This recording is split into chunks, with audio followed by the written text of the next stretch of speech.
Hello, welcome back to my channel. Last ಒಂದು ವಿಡಿಯೋದಲ್ಲಿ ಮತ್ತೆ ನಾವು ಕ್ವಾಡ್ರಾಟಿಕ್ ಈಕ್ವೇಷನ್ಗೆ ಸಂಬಂಧಪಟ್ಟಂತೆ ಕೆಲವೊಂದು ಪ್ರಾಬ್ಲಮ್ಸ್ ಅನ್ನ ನೋಡಿದ್ವಿ.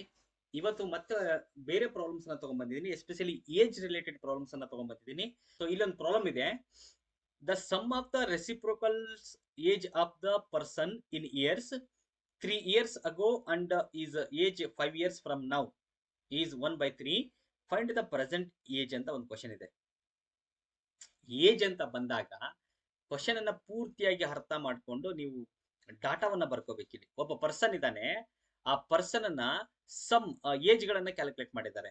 ಅಂದ್ರೆ 3 years ಅಗೋ, ಅಂದ್ರೆ ರಿವರ್ಸ್ ರಿವರ್ಸ್ ಇನ್ನು ರೆಸಿಪ್ರೋಕಲ್ ಅಂತ ಮೆನ್ಷನ್ ಮಾಡಿದ್ದಾರೆ. ರಿವರ್ಸ್ 3 years ಅಗೋ ಒಂದ್ಸಲ ತಗೊಂಡಿದ್ದಾರೆ ಅಂಡ್ 5 years ಫ್ರಮ್ ನೌ ಅಂತ ಒಂದ್ಸಲ ತಗೊಂಡಿದ್ದಾರೆ.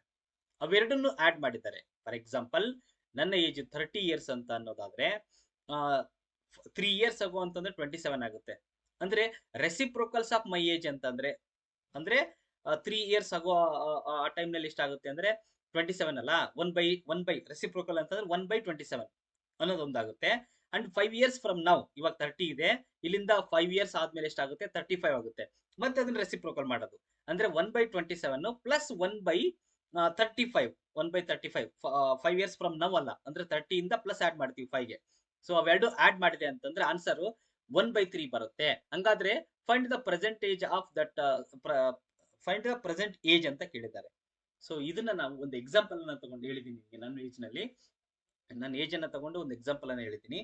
ಆದ್ರೆ ಇದನ್ನ ನಾವು ಗೊತ್ತಿಲ್ಲ ಎಕ್ಸಾಕ್ಟ್ ಆಗಿ ಆ ಪರ್ಸನ್ ಅನ್ನ ಏಜ್ ಅನ್ನೋದು ನಮಗೆ ಗೊತ್ತಿಲ್ಲ. ಅದನ್ನ ನಾವೇನ್ ಮಾಡ್ಕೋಬೇಕು, first let the present age of person, let present age of person B X ಅಂತ ತಗೋಬೇಕು. ಎಕ್ಸಾಕ್ಟ್ ಆಗಿ ಗೊತ್ತಿಲ್ಲ, ಅದಕ್ಕೆ ನಾವೇನ್ ಮಾಡಬೇಕು, ಎಕ್ಸ್ ಅಂತ ತಗೋಬೇಕು. ಇಲ್ಲಿ 3 years ಅಗೋ ಅಂತ ಮೆನ್ಷನ್ ಮಾಡಿದ್ದಾರೆ. 3 years ಅಗೋ ಅಂತಂದ್ರೆ ಆ ಪರ್ಸನ್ ಏಜ್ ನ ನಾವು ಎಕ್ಸ್ ಅಂತ ತಗೊಂಡಿದೀವಿ. ಸದ್ಯಕ್ಕೆ ಪ್ರೆಸೆಂಟ್ ಏಜ್ ಎಷ್ಟೈತೆ, ಒಂದು ಎಕ್ಸ್ ಐತೆ, ಎಕ್ಸ್ ಅಂತ ಐತೆ.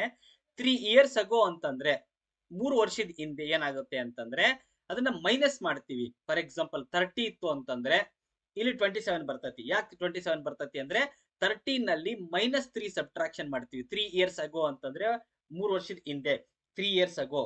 ಸೊ ಇದು 30 - 3 ಅಂತ ನಾವ್ ಹೆಂಗ್ ಸಬ್ಟ್ರಾಕ್ಷನ್ ಮಾಡ್ತೀವೋ ಅದೇ ತರ ಎಕ್ಸ್ -3 ಅಂತ ಬರ್ಕೋಬೇಕು. ಒಂದು.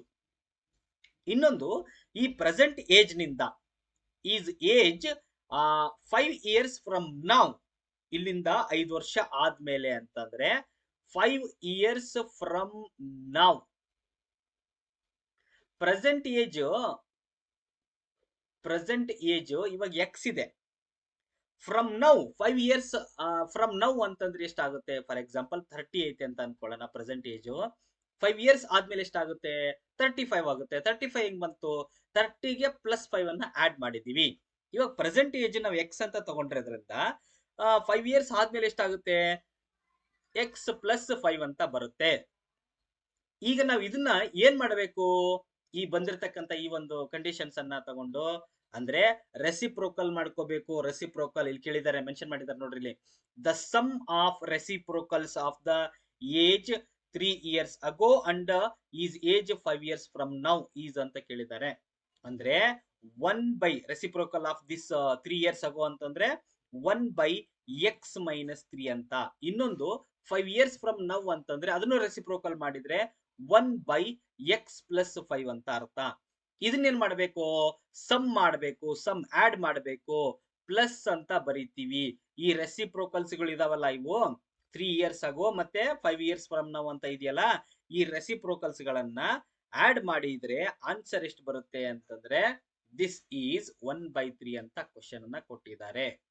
ಇದನ್ನ ನೀವು ಕರೆಕ್ಟ್ ಆಗಿ ಅರ್ಥ ಮಾಡ್ಕೊಂಡೆ ಅಂತಂದ್ರೆ ಇಲ್ಲಿಂದ ಮಾಡ್ತಕ್ಕಂತ ಪ್ರಾಬ್ಲಮ್ ಬಹಳ ಈಸಿ. ಅವಾಗ ಈ ಕ್ವಾಡ್ರಾಟಿಕ್ ಇಕ್ವೇಶನ್ ತಗೊಂಡ್ ಬಂದು ಇದನ್ನ ಸಿಂಪ್ಲಿಫೈ ಮಾಡಬೇಕು ಅಷ್ಟೇ, ಇನ್ನೇನು ಉಳ್ಕೊಂಡಿಲ್ಲ. ಇಲ್ಲಿ LCM ಅಥವಾ cross multiplication ಮಾಡ್ಕೊಂತೀರಿ.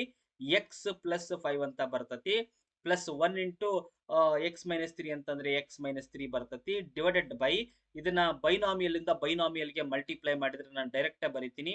x² plus 5x - 3x ಅಂತಂದ್ರೆ 2x minus plus into minus minus 5 3 15 this is equal to 1 divided by 3. ಇಲ್ಲಿ ಕ್ರಾಸ್ ಮಲ್ಟಿಪ್ಲಿಕೇಶನ್ ಮಾಡ್ಕೊಳ್ಳೋಣ. ಅಂಡ್ ಇಲ್ಲಿ 5 ನಲ್ಲಿ -3 ಇರೋದ್ರಿಂದ 2x ಅಂತ ಬರ್ತತಿ.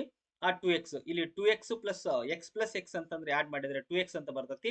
2x ಇಂಟು 3 ಮಲ್ಟಿಪ್ಲೈ ಮಾಡಿದ್ರೆ 2x ಇಂಟು 3 ಮಲ್ಟಿಪ್ಲೈ ಮಾಡಿದ್ರೆ ಕ್ರಾಸ್ ಮಲ್ಟಿಪ್ಲಿಕೇಶನ್ ಮಾಡ್ತೀವಲ್ಲ ಅದಕ್ಕೆ 2x ಇಂಟು 3 ಅಂತಂದ್ರೆ 6x ಬರ್ತತಿ. ಅಂಡ್ ಇಲ್ಲಿ 5 ನಲ್ಲಿ 3 ಸಬ್ಟ್ರಾಕ್ಷನ್ ಮಾಡಿದೀವಿ, 2 ಬಂದಿರ್ತತಿ. ಆ 2 ಗೆ 3 ನ ಮಲ್ಟಿಪ್ಲೈ ಮಾಡಿದ್ರೆ 6 ಬರುತ್ತೆ. So this is equal to 1 ಇಂದ ಇದಿಷ್ಟು ಮಲ್ಟಿಪ್ಲೈ ಮಾಡಿದೆ ಅಂತಂದ್ರೆ X square plus 2x minus 15 ಅಂತ ಬಂದಿದೆ. ಇದನ್ನ ಕ್ವಾಡ್ರಾಟಿಕ್ ಇಕ್ವೇಶನ್ ತಗೊಂಡ್ಬರ್ಬೇಕು. ಈ ಕಡೆ ಇರತಕ್ಕಂಥ ಟರ್ಮ್ಸ್ ಗಳನ್ನ ಈ ಕಡೆ ಶಿಫ್ಟ್ ಮಾಡಿದೆ ಅಂತಂದ್ರೆ ಮೈನಸ್ ಆಗುತ್ತೆ. ದೇರ್ ಫೋರ್ ಎಕ್ಸ್ ಸ್ಕ್ವಯರ್ ಈ ಪ್ಲಸ್ 2x ಇಲ್ಲೇ ಇರ್ತತಿ. ಈ ಮೈನಸ್ 6x ಈ ಕಡೆ ಬಂತು ಅಂದ್ರೆ ಮೈನಸ್ ಆಗುತ್ತೆ. 2 ನಲ್ಲಿ 6 ಸಬ್ಟ್ರಾಕ್ಷನ್ ಮಾಡಿದ್ರೆ 4x ಅಂತ ಬರ್ತತಿ. ಎಕ್ಸ್ ಸ್ಕ್ವಯರ್ ಮೈನಸ್ 4x, ಇದು ಮೈನಸ್ 15 ಇಲ್ಲೇ ಇರ್ತತಿ. ಈ ಪ್ಲಸ್ 6 ಅನ್ನ ಈ ಕಡೆ ತಗೊಂಡ್ಬಂದಾಗ ಮೈನಸ್ ಆಗುತ್ತೆ. ಮೈನಸ್ 15 ಮೈನಸ್ 6 ಆಡ್ ಮಾಡಿದೆ ಅಂತಂದ್ರೆ ಮೈನಸ್ 21 ಅಂತ ಬರುತ್ತೆ. This is A quadratic equation. So ಇದು ಕ್ವಾಡ್ರಾಟಿಕ್ ಇಕ್ವೇಶನ್ ಬಂದ ತಕ್ಷಣ ಸಿಂಪ್ಲಿಫೈ ಮಾಡೋದು ಬಹಳ easy.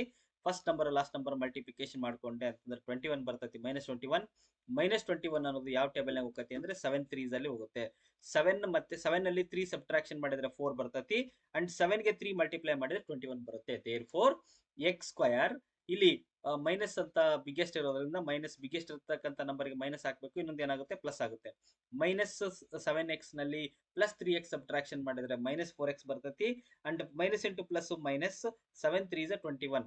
So this is equal to ಅಂದ್ರೆ x square minus 7x plus 3x minus 21. This is equal to 0. ಇವೆರಡರಲ್ಲಿ ಕಾಮನ್ ಫ್ಯಾಕ್ಟರ್ ತೆಗೀರಿ. ಅವಾಗೇನು ಬರುತ್ತೆ x into x minus 7 and plus ಇಲ್ಲಿ 3 ನ ಹೊರಗಡೆ ತೆಗೆದೆ ಅಂತಂದ್ರೆ ಎಕ್ಸ್ ಮೈನಸ್ 7 ಅಂದ್ರೆ x minus 7 is equal to 0 ಅಂತ ಬರಿತೀವಿ. X is equal to direct ಬರಿತೀನಿ ಇಲ್ಲಿ 7 ಅಂತಂದೇಳಿ ಒಂದು. ಇನ್ನೊಂದು ಎಕ್ಸ್ ಈಸ್ ಈಕ್ವಲ್ ಟು ಏನಾಗುತ್ತೆ ಅಂದ್ರೆ ಪ್ಲಸ್ 3 ಆ ಕಡೆ ಹೋಯ್ತು ಅಂತಂದ್ರೆ -3 ಬರುತ್ತತಿ. ಬಟ್ ಇಲ್ಲಿ ಪಾಸಿಟಿವ್ ಇರತಕ್ಕಂಥ ನಂಬರ್ ಏಜ್ ಯಾವಾಗಲೂ ನಾವು ಪಾಸಿಟಿವ್ ಆಗಿ ತಗೊಳೋದ್ರಿಂದ ಏಜ್ ಅನ್ನ ಅಂದ್ರೆ ಎಕ್ಸ್ ವ್ಯಾಲ್ಯೂವನ್ನ ನಾವು +7 ಅಂತ ಬರ್ಕೋಬೇಕು. So present age of that person is 7 years ಅಂತ ಬರಿತೀವಿ. ಇದನ್ನ ನಾವು ವೆರಿಫೈ ಕೂಡ ಮಾಡಬಹುದು, ವೆರಿಫಿಕೇಶನ್ ಮಾಡಬಹುದು. ವೆರಿಫಿಕೇಶನ್ ಹೆಂಗೆ ಅಂತ ನಮಗೆ ಇವೇನು ಫೈಂಡ್ ಔಟ್ ಮಾಡೋದು ಅಷ್ಟೇ ನಮಗೆ ಬೇಕಾಗಿರೋದು. ಆದ್ರೆ ವೆರಿಫಿಕೇಶನ್ ಇಲ್ಲಿ ನೋಡ್ರಿ 3 ಇಯರ್ಸ್ ಅಗೋ ಅಂತಂದ್ರೆ ಪ್ರೆಸೆಂಟ್ ಏಜ್ ಎಕ್ಸ್ ಅಂತ ಐತೆ. 3 ಇಯರ್ಸ್ ಅಗೋ ಅವನಿಗೆ ಎಷ್ಟಾಗುತ್ತೆ 4 ಆಗುತ್ತೆ. ರೆಸಿಪ್ರೋಕಲ್ ಮಾಡ್ಕೊಂತೀವಿ. ಪ್ಲಸ್ ಅದೇ ತರ 5 ಇಯರ್ಸ್ ಫ್ರಮ್ ನೌ ಅಂತಂದ್ರೆ ಪ್ರೆಸೆಂಟ್ ಏಜ್ ಎಕ್ಸ್ ಅಂದ್ರೆ 7 ಇಯರ್ಸ್ ಅಂತ ಐತೆ. 7 ಇಯರ್ಸ್ಗೆ 5 ಇಯರ್ಸ್ ಆಡ್ ಮಾಡಿದೆ ಅಂತಂದ್ರೆ 12 ಬರ್ತತಿ. ಅದನ್ನ ಉಲ್ಟಾ ಮಾಡಿದೆ ಅಂತಂದ್ರೆ ರೆಸಿಪ್ರೋಕಲ್ ತಗೊಂಡೆ ಅಂತಂದ್ರೆ 1/12 ಅಂತ ಬರುತ್ತೆ. ಸೊ ಇದ್ರ ಆನ್ಸರ್ ಏನಾಗಬೇಕು 1/3 ಬರಬೇಕು. ಅವರೇ ಕೊಟ್ಟಿದ್ರಲ್ಲ 1/3. ಇದನ್ನ ಕ್ರಾಸ್ LCM ಅಥವಾ ಕ್ರಾಸ್ ಮಲ್ಟಿಪ್ಲಿಕೇಶನ್ ಮಾಡ್ಕೊಂಡೆ ಅಂತಂದ್ರೆ 12 + 16 ಆಡ್ ಮಾಡಿದ್ರೆ 12 + 4 ಆಡ್ ಮಾಡಿದ್ರೆ 16 ಅಂತ ಬರ್ತತಿ. 16 divided by 4 into 12. 4 1s 4 3s 4 4s. Next ಇಲ್ಲಿ 4 1s 4 3s 1/3. Therefore 1/3 is equal to 1/3. ನಾವು ಮಾಡಿರ್ತಕ್ಕಂಥ ಪ್ರಾಬ್ಲಮ್ ಕರೆಕ್ಟ್ ಆಗಿದೆ ಅಂತಂದೇಳಿ ನಾವು ಈ ತರ ಹೇಳ್ಬೋದು.